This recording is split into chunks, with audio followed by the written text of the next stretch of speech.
Pemimpin perusahaan rokok besar di Indonesia, PT Djarum, dicekal oleh Kejaksaan Agung.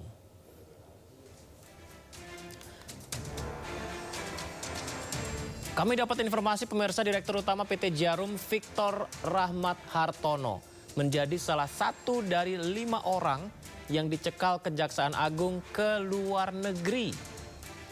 Pencekalan ini terjadi terkait penyidikan kasus dugaan korupsi pajak periode 2016-2020. Pengajuan pencekalan juga sudah dikonfirmasi Menteri Imigrasi dan Pemasyarakatan.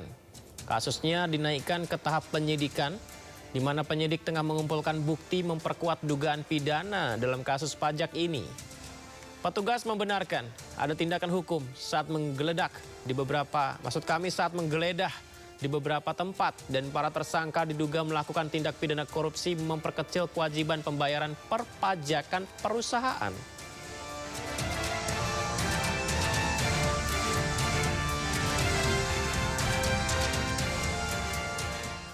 Pemirsa, KPK menyatakan penyelidikan perkara dugaan korupsi Google Cloud telah rampung, bahkan telah melakukan gelar perkara di tingkat pimpinan.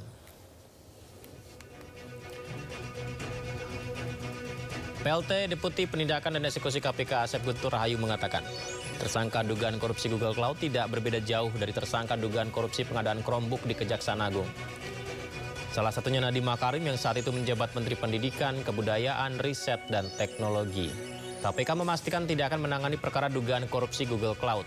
Perkara ini akan dilimpahkan ke Kejaksaan Agung karena dianggap memiliki irisan dengan perkara dugaan korupsi pengadaan Google Chromebook.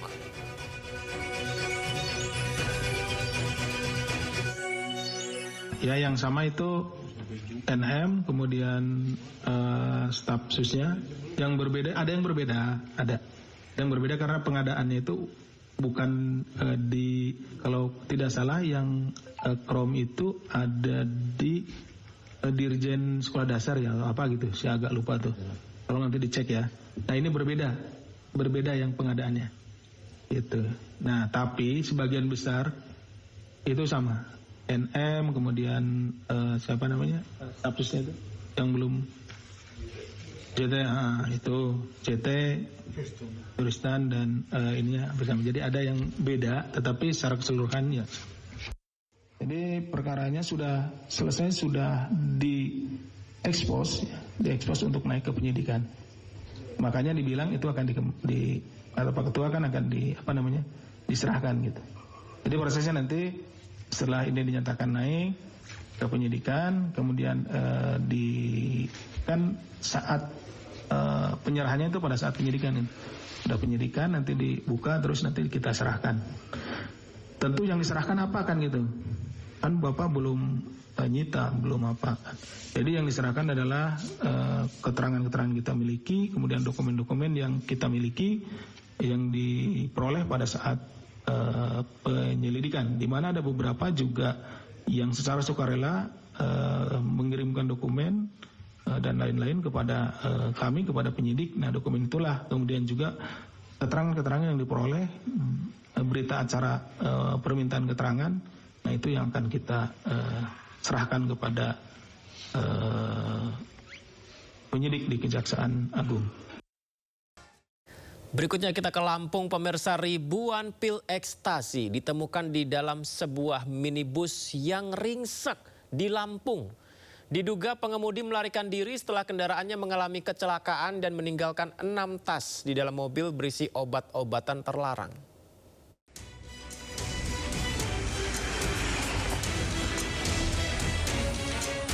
Petugas menemukan sebuah mobil mengalami kecelakaan di jalur tol Bakauheni Terbanggi Besar Bandar Lampung dalam kondisi ringsek berat. Namun dalam kecelakaan ini polisi tidak menemukan pengemudi di sekitar lokasi. Saat pemeriksaan, polisi temukan 1 buah tas berisi ribuan butir pil ekstasi dan alat hisap sabu.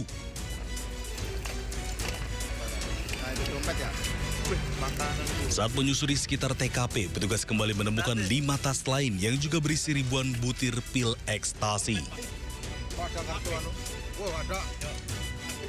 Dari perkiraan petugas, pil ekstasi yang ditemukan berkisar 75.000 butir atau bernilai setara puluhan miliar rupiah.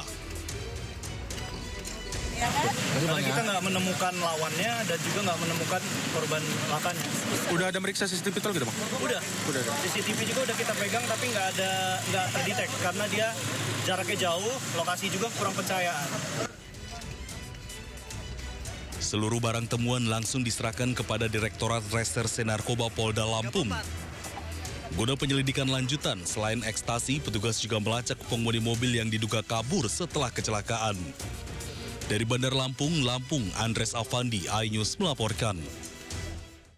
Penyelundupan pakaian bekas impor ilegal berhasil digagalkan polisi. Total sebanyak 439 koli atau setara 4 miliar rupiah bal pres kini diamankan petugas.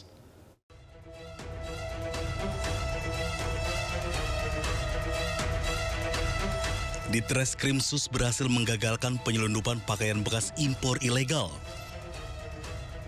Polda Metro Jaya mengungkap sejumlah 439 koli pakaian bekas impor yang diduga dari Korea Selatan, Cina, dan Jepang. Barang penyelundupan senilai 4,2 miliar rupiah ini diamankan di dua tempat yang berbeda di wilayah, yaitu penangkapan pada 11 November di Durensawit, Jakarta Timur dan 16 November di wilayah Cikampek, Tambun, Bekasi, Jawa Barat. Barang bukti yang berhasil kita amankan dari kedua penangkapan ini adalah 439 bal pakaian bekas, 3 truk Colt diesel double, kemudian 2 truk Fuso, 3 pick up, dan 1 buah HP merek Samsung S25 milik saudara IR. Dan semuanya ini sudah berada di Polda Metro Jaya. Persangkaan pasal yang kami terapkan terhadap yang kita duga pelaku adalah pasal 46 Undang-Undang Perdagangan, pasal 110 dan 111 dan Undang-Undang Perdagangan. Dan tidak menutup kemungkinan kami juga akan menjerat dengan pasal TPPU. Modusnya dari para pelaku adalah memasukkan barang impor untuk didistribusikan di daerah DKI dan sekitarnya. Menteri Keuangan RI Purbaya Yudi Sadewa menolak usulan pedagang thrifting yang meminta legalisasi impor pakaian bekas. Meski para pedagang bersedia membayar pajak, pemerintah tetap akan menghentikan seluruh barang ilegal yang masuk ke Indonesia.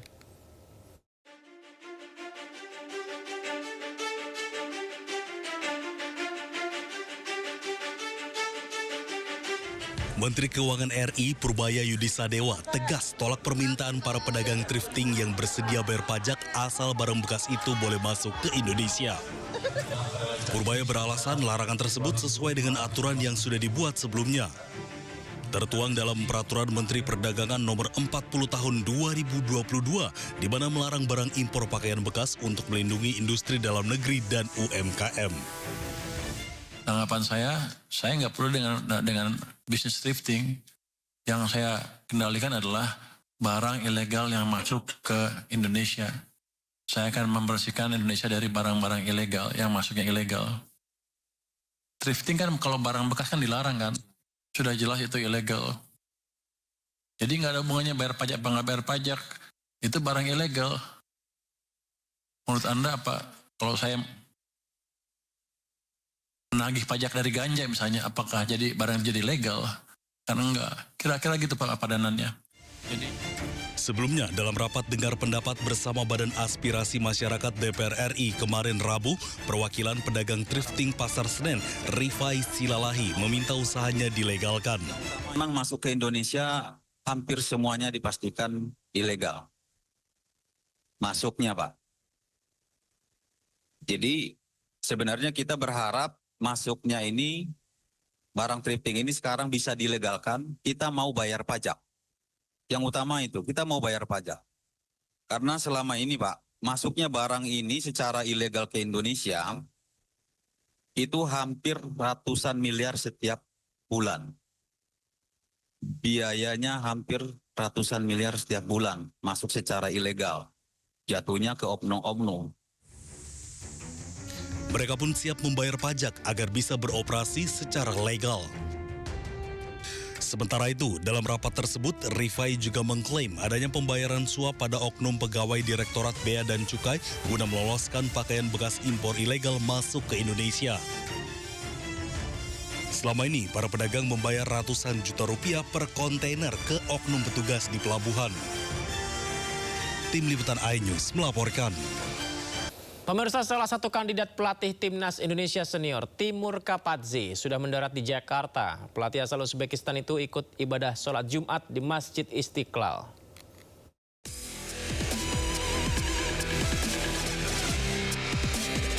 Kehadiran pelatih asal Uzbekistan Timur Kapadze di Jakarta langsung memicu kehebohan publik sepak bola nasional. Calon pelatih Timnas Indonesia ini melaksanakan sholat Jumat di Masjid Istiqlal Jumat siang. Kapadze menyebut keberadaannya di Jakarta untuk berlibur, bukan untuk melakukan wawancara dengan PSSI. Namun jika dipercaya menukangi skuad Garuda, Kapadze akan menerapkan filosofi sepak bola menyerang dengan gaya main menekan lawan yang selalu menjadi ciri khasnya. Mana filosofiyam albatta umuman bu en asosiy bu natija nima orqali natijaga erishamiz. Albatta har bir murabbiyning o'zini qarashi bor, o'zini stili bor. Endi maniki albatta ko'proq hujum qilib, ko'proq pressing qilib, ko'proq imkoniyat egasi qilib g'alaba qozonish. Shuning uchun taktika albatta shunga yarasha qo'llanadi. Endi meni yoqtirgan endi 4-3-3 yoki 4-3-1 yoki 3-4-3 bo'lishi ham mumkin. Bu 4-3-3 gibrid mani taktika o'zgaraveradi. O'yindan kelib chiqib yoki raqibdan kelib chiqib. Nama Timur Kapadze belakangan santer disebut sebagai salah satu kandidat kuat pengganti Patrick Kluivert. PSSI sendiri mengakui telah mengantongi 5 nama calon pelatih Timnas Indonesia, meski hingga kini federasi masih merahasiakan identitas mereka. Dari Jakarta, tim liputan Anyus melaporkan.